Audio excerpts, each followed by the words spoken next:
किस्से कहानियाँ with motivation channel में आपका बहुत बहुत स्वागत है।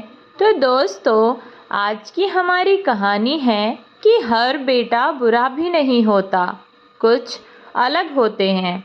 मोहन अपनी माँ का इकलौता बेटा है जो फौज में नौकरी करता है। उसके घर में एक बूढ़ी माँ और उसकी पत्नी और दो छोटे छोटे बच्चे हैं। फौज में नौकरी होने के कारण मोहन 3 महीने अपनी नौकरी पर रहता है और 3 महीने बाद अपने घर छुट्टी पर आता है। मोहन अपनी माँ से बहुत प्यार करता है क्योंकि उसकी माँ की मेहनत की वजह से ही वह यहाँ तक पहुँचा है, वरना उसके पिताजी तो उसे बचपन में ही छोड़कर चले गए थे। ये उसकी माँ ही थी जिसकी वजह से वह आज इस नौकरी के काबिल बन पाया।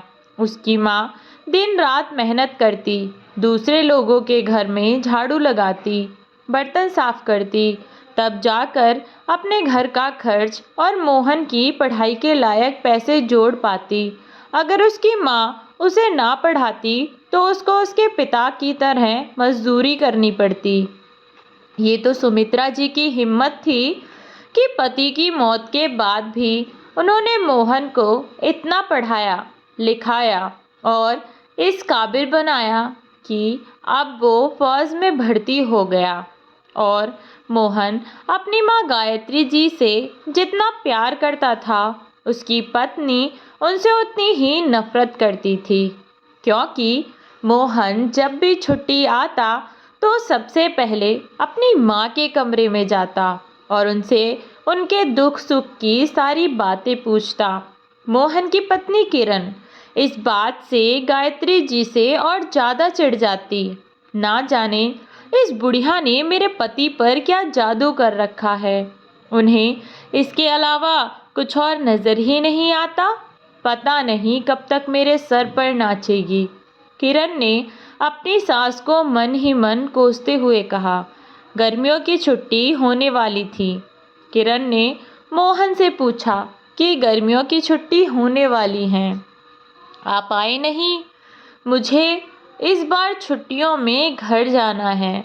मोहन ने कहा, मैंने लीव एप्लीकेशन लगाई तो है, देखो अगर छुट्टी हो जाए तो आऊँगा, वरना दिवाली पर पक्का आऊँगा।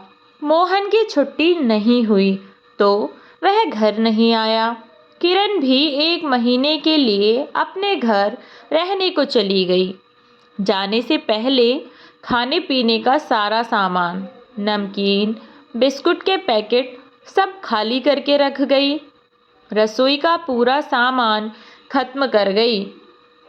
छोड़ कर गई तो बस थोड़ी सी दाल और थोड़ा सा आटा, जिससे गायत्री जी के 15 दिन ही कट पाए। ना तो बहू मुझे कोई पैसा देकर गई और सामान भी सब खत्म हो गया। अब भूख के मारे मेरे प्राण सूख रहे थे, क्या करूं?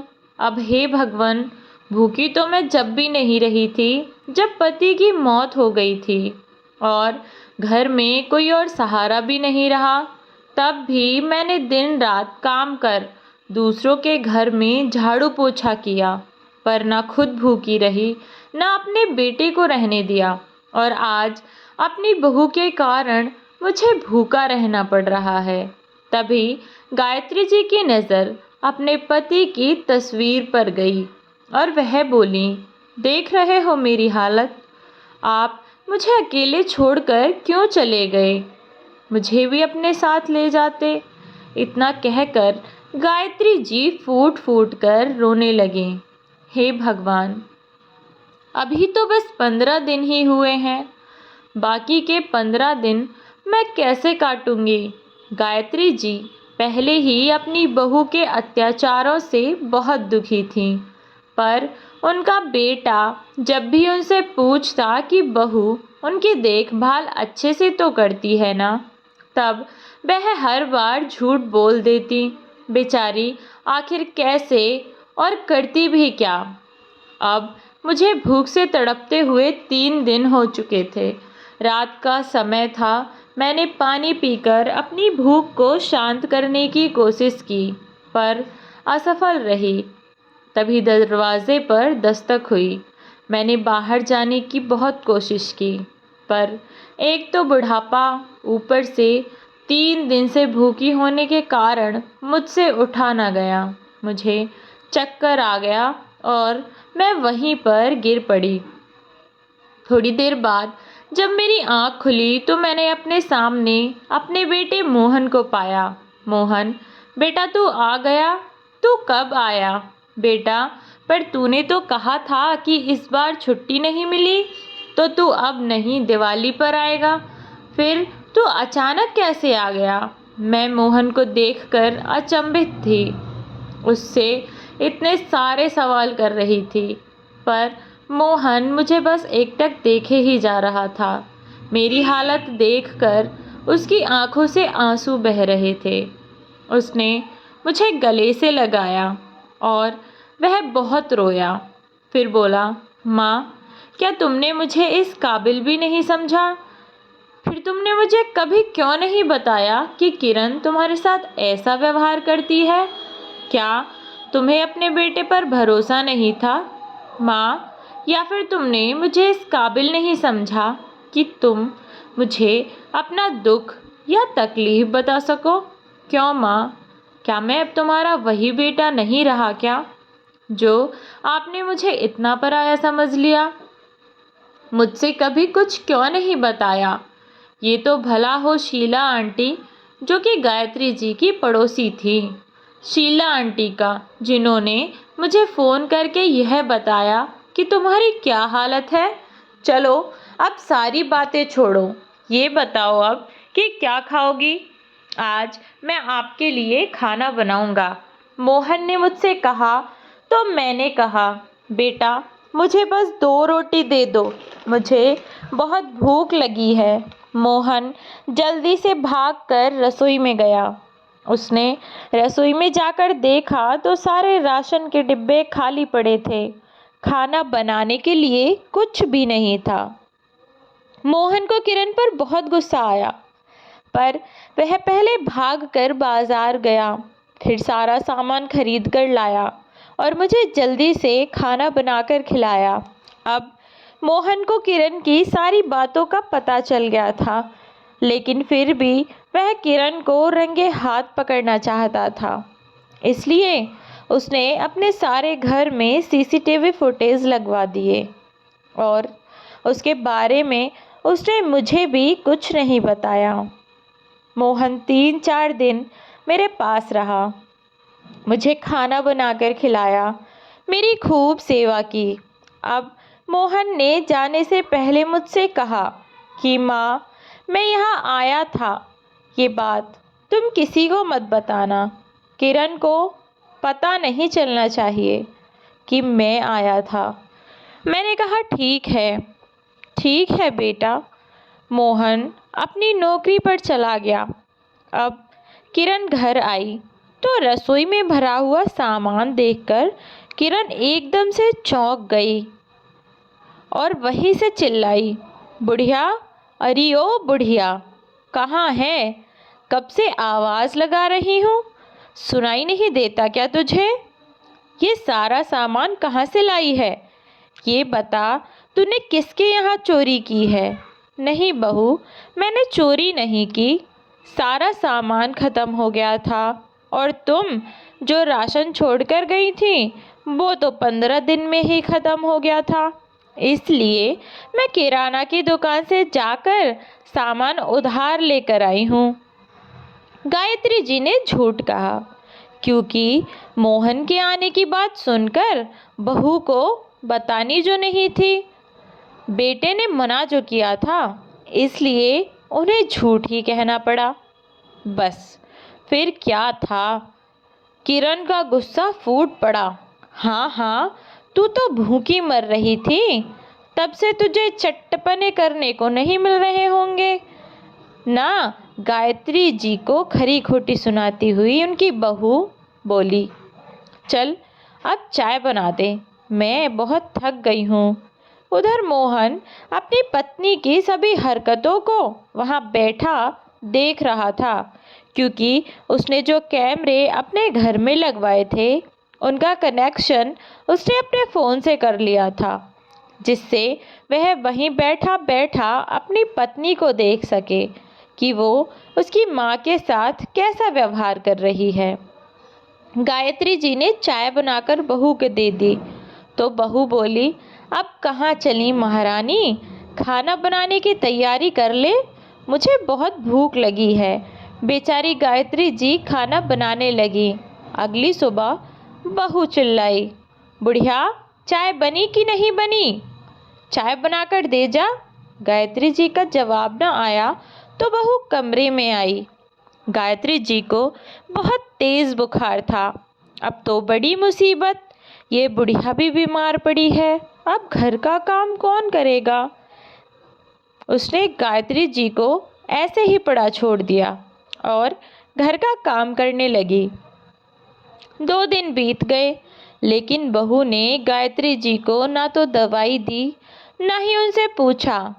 एक तो किरण वैसे ही गुस्से से भरी पड़ी थी, क्योंकि उसे घर का काम जो करना पड़ रहा था, ऊपर से गायत्री जी की बीमारी।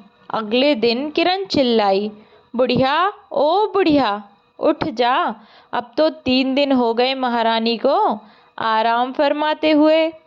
किरण यह सब कहते हुए किचन में चली गई। तभी मोहन चुपके से आया और आकर अपनी माँ के कमरे में चला गया।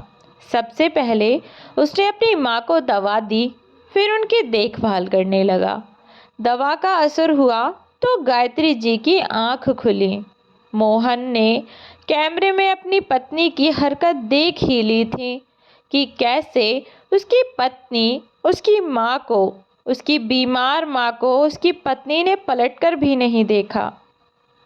इस बात का गुस्सा मोहन को पहले से ही था कि किरण फिर से चिल्लाई, बुढ़िया अरे ओ बुढ़िया, मर गई या जिंदा है। तो मोहन के धीरज का बांध टूट पड़ा। अचानक से मोहन भागता हुआ रसोई में आकर खड़ा हुआ तो किरण चौंक गई। आप यहाँ कैसे, कब आए। किरण और कुछ बोलती, मोहन ने कई जोरदार तमाचे किरण को लगा दिए। किरण सकपका गई। क्या हुआ, इतना गुस्सा क्यों कर रहे हो। गुस्सा क्यों कर रहा हूँ, तूने माँ का क्या हाल बना रखा है। माँ जी का हाल मैंने माँ जी का क्या हाल बना रखा है, आप माँ जी से खुद ही पूछ लो। किरण मोहन को गायत्री जी के कमरे में लाती है और आंख दिखाते हुए कहती है, माँ जी बताइए इन्हें, क्या मैंने आपके साथ कभी कोई गलत व्यवहार किया है। मैंने आपकी अच्छे से देखभाल नहीं की, क्या मैं आपकी देखभाल नहीं करती। बेचारी गायत्री जी डर के मारे बोल देती हैं कि बहू अच्छे से ध्यान रखती है मेरा बेटा, क्योंकि बेटा तो 3 महीने बाद छुट्टी से आता है, वो भी कुछ दिन के लिए, बाद में तो उन्हें बहू के साथ ही रहना होता है। इस डर से कि अगर मैंने सच बोला तो बेटे के जाने के बाद ये मेरे साथ क्या करेगी, गायत्री जी ने मोहन को कभी कुछ नहीं बताया। किरण मोहन को अपनी कोई और सफाई देती, इससे पहले मोहन ने उसके गाल पर तमाचा, फिर से कई जोरदार तमाचे लगा दिए। अब क्या हुआ, क्यों गुस्सा कर रहे हो। तब मोहन ने जेब से फ़ोन निकाला और सीसीटीवी कैमरे की सारी फुटेज की रिकॉर्डिंग किरण को दिखा दी। अब किरण क्या करती, क्या कहती। उसके पति ने अब उसके पास कोई रास्ता ही नहीं छोड़ा। मोहन बोला, हाँ अब बता तू, मेरी माँ का बहुत अच्छे से ख्याल रखती है ना। ऐसे रखती है अच्छे से ख्याल, अरे मेरी माँ ने मेरे लिए क्या क्या नहीं सहा, और तूने उन्हीं के साथ ये सब किया। चल बहुत हुआ तेरा ड्रामा, निकल जा मेरे घर से, समझी, और फिर कभी मुझे अपनी शक्ल मत दिखाना। मोहन मुझसे गलती हो गई, मुझे माफ़ कर दो। माँ जी आप ही इन्हें समझाइए ना, मुझसे बहुत बड़ी गलती हो गई, मैं आज के बाद कभी कोई ऐसी गलती नहीं करूँगी। आप मुझे घर से निकाल देंगे तो मैं कहाँ जाऊँगी? बच्चों का क्या होगा? किरण रोती हुई माफ़ी मांगने लगी। तब गायत्री जी ने मोहन से कहा, कोई नहीं बेटा, बहू को माफ़ कर दे, आगे से कोई गलती नहीं करेगी। गायत्री जी के बहुत कहने पर मोहन किरण को माफ़ कर देता है और अपनी माँ के साथ आगे से कोई गलत व्यवहार ना करने की चेतावनी देता है। अब तो किरण भी गायत्री जी का अच्छे से ध्यान रखने लगी और उनकी खूब सेवा पानी करती। उनका खाना, उनका पीना, कपड़े, दवाइयाँ सब कुछ टाइम से करती। और करती भी क्यों ना, उसे पता जो था कि मोहन ड्यूटी पर बैठा बैठा भी सब कुछ देख रहा है। अब तो किरण सब कुछ डरते डरते करती ताकि उससे कोई गलती ना हो जाए और मोहन फिर से उसको कुछ ना कहे। तो दोस्तों, ये थी हमारी आज की कहानी। कहानी आपको कैसी लगी कमेंट बॉक्स में ज़रूर बताएं और चैनल को सब्सक्राइब कर दें और अपना प्यार ऐसे ही बनाए रखें। मिलती हूँ आपसे ऐसी ही एक नई कहानी के साथ। तब तक के लिए अपना ख्याल रखें।